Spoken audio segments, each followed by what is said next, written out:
எனக்கு முன்பாக பேசிய தமிழக வெற்றிக் கழகத்தினுடைய சட்டமன்ற உறுப்பினர் மிக சந்தோஷமாக தஞ்சாவூர்லேருந்து வந்திருக்கார், ரொம்ப சந்தோஷமாக பேசுகிறார். காரணம் காலம். சட்டமன்ற உறுப்பினர் காலம். ஆனால் அவர் வந்திருக்கிற தஞ்சாவூரில் இருக்க விவசாயிகளுக்கு இன்னும் கூட்டுறவு சங்க கடன், அந்த பயிர் கடன் தள்ளுபடி செய்யலைங்கிற நிலைமை. ஏன்னா இந்த அரசு சறுக்கி இருக்கா, சாதிச்சு இருக்கிறாங்கிற பார்க்கணும். மக்களுக்கான அரசு, மக்கள் ஓட்டு போட்டு தேர்ந்தெடுத்த அரசு, சட்டமன்ற உறுப்பினர்களுக்கானது அல்ல. இங்கே பாவலன் பேசினார், அவருடைய தலைவரை முதலமைச்சர் அதிக நேரம் பேசினார்னு. சோஃபா அப்படி வசதியாக உட்காந்து பேசியிருப்பார் போல. இது தவேகாவினுடைய 100 நாள் ஆட்சி குறித்த ஒரு கருத்தரங்கம். ஒரு ரீமேக் படத்துக்கு ரிவ்யூ எழுதுகிற மாதிரி வந்து நிற்க வேண்டியிருக்கு.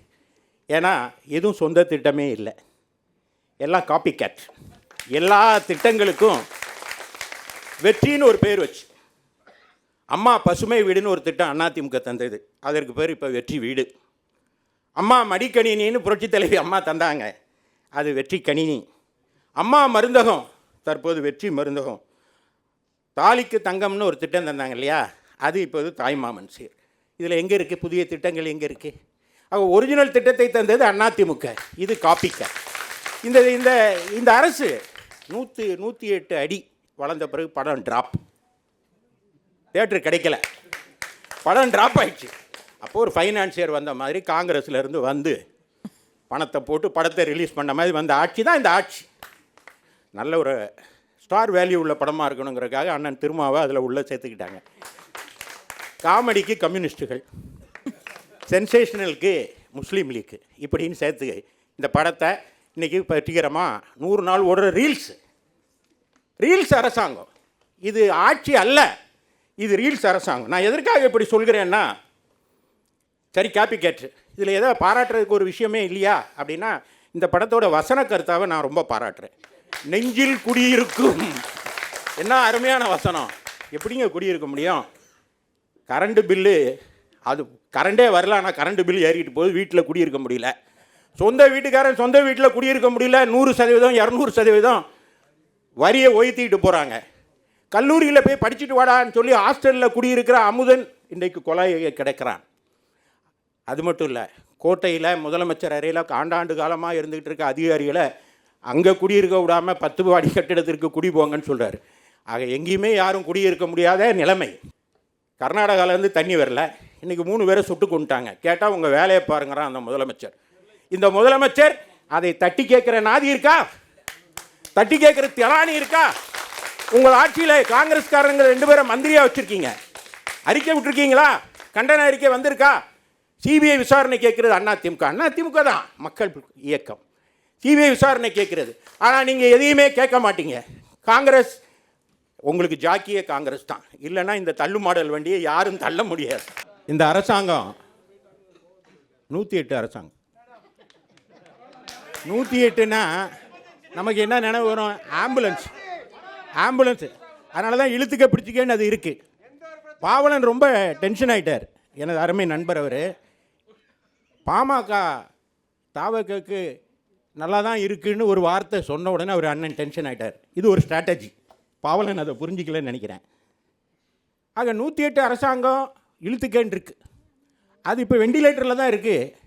அதுக்கு ஆக்சிஜன் கொடுத்துட்ருக்கிறது அண்ணன் திருமா அவர்கள். எனவே திருமாவை நான் பாராட்டுகிறேன். நான் கடைசியாக வரேன் இந்த பிரச்சனைக்கு. இப்போ இந்த ஆட்சி சறுக்கலா சாதனையா? தினசரி நான் வழக்கறிஞர், நீதிமன்றத்தில் வந்து பார்த்தீங்கன்னா அது சறுக்கலா சாதனையான்னு தெரியும். தினசரி அடி வாங்குகிற அரசு தான் அந்த அரசு. ஒவ்வொரு நாளும் நீதிமன்றங்களில் அடி வாங்குது.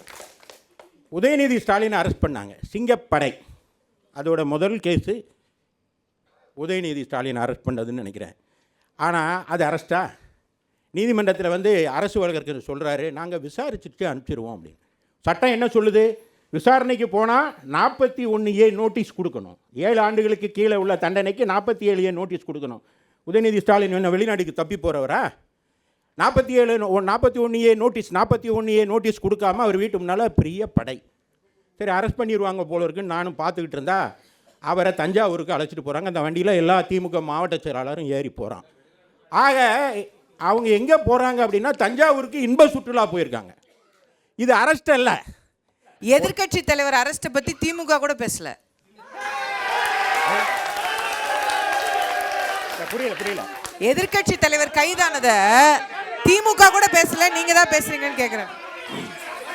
இன்னொரு அமைச்சர் மரிய வில்சன், நானும் கிறிஸ்தவ சமுதாயத்தை சேர்ந்தவர், அவர் சட்டமன்றத்தில் பேசுகிறாரு, நீ தமிழ் சரியாக வரலங்கிறது ஒரு பிரச்சனை இல்லை, மொழி எல்லாருக்கும் வராது. காமராஜரே சட்டமன்றத்திலலாம் சாதாரண மொழியில் பேசினவர் தான். அப்போ சாதாரண மொழியில் பேசுகிறது ஒரு தவறு இல்லை. ஆனால் அதுக்கப்புறம் ஒரு மொழி பேசினார் பாருங்க, எனக்கு டிஃபென்ஸ் ஆடவும் தெரியும், அஃபென்ஸ் ஆடவும் தெரியும். அவர் சொல்கிறாரு, பைபிளின் அன்பு மொழி எனக்கு தெரியுங்கிறாரு. பைபிளில் அப்படி போடலையே, நானும் கிறிஸ்தவன் தானே, சிலுவை எடுத்துக்கொண்டு பின்னால் தொடருன்னு தான் சொல்லியிருக்க வழியா, உருட்டுக்கிட்டே எடுத்துக்கொண்டு பாண்டிச்சேரிக்கு தெல்லுன்னு எங்கேயுமே சொல்லவே இல்லையே மரிய வில்சன்.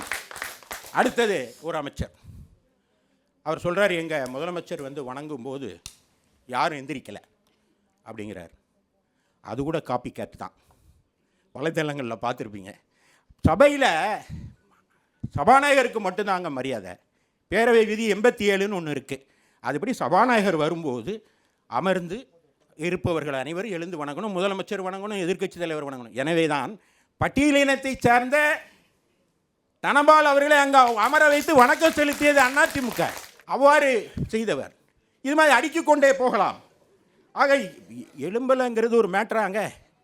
இன்னொரு அமைச்சர் சொல்கிறாரு, 4 நாள் தாங்க நாங்கள் மக்களை சந்தித்தோம், என்னை வெற்றி பெற வச்சாங்க. இது என்ன பெருமையா?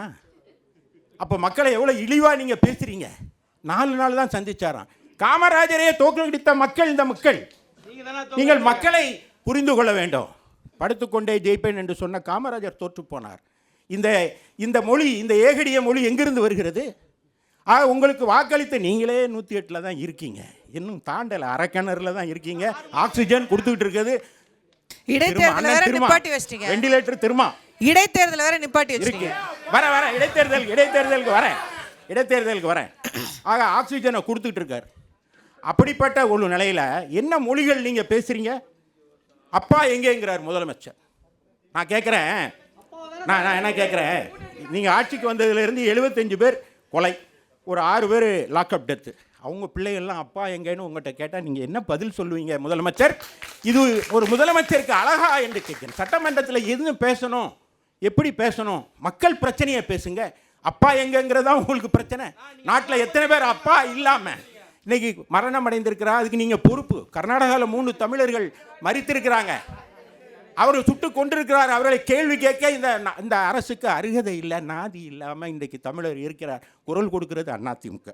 அமைச்சர்களுடைய பேச்செல்லாம் அவை குறிப்பிலிருந்து நீக்கிறாங்க. உங்களை மக்களே தங்களுடைய மனக்குறிப்பிலிருந்து நீக்கிற நாள் வந்து கொண்டிருக்கிற என்பதை சொல்லி எனக்கு முன்பாக பேசிய பாவலன் ஒரு சித்திரத்தை வரைந்து காட்டினார். அதிமுகவுக்கும் பட்டியலினத்தவர்களுக்கு எதிராக நாங்கள் பேசுவது போல. நான் மீண்டும் தலைவணங்கி சொல்கிறேன், பட்டியலின மக்களை எங்கள் தோளிலே சுமந்து நெஞ்சிலே சுமந்தது அதிமுக. 1977 பட்டியலினத்தை பெண்ணுவதற்கு ஒருத்தருக்கு மத்திய அமைச்சர் பதவி கிடைக்கும் என்ற நிலையில் சத்தியவாணிமுத்து அம்மையார் என்று ஒரு பட்டியலின பெண்ணை அமைச்சராக்கியது அதிமுக.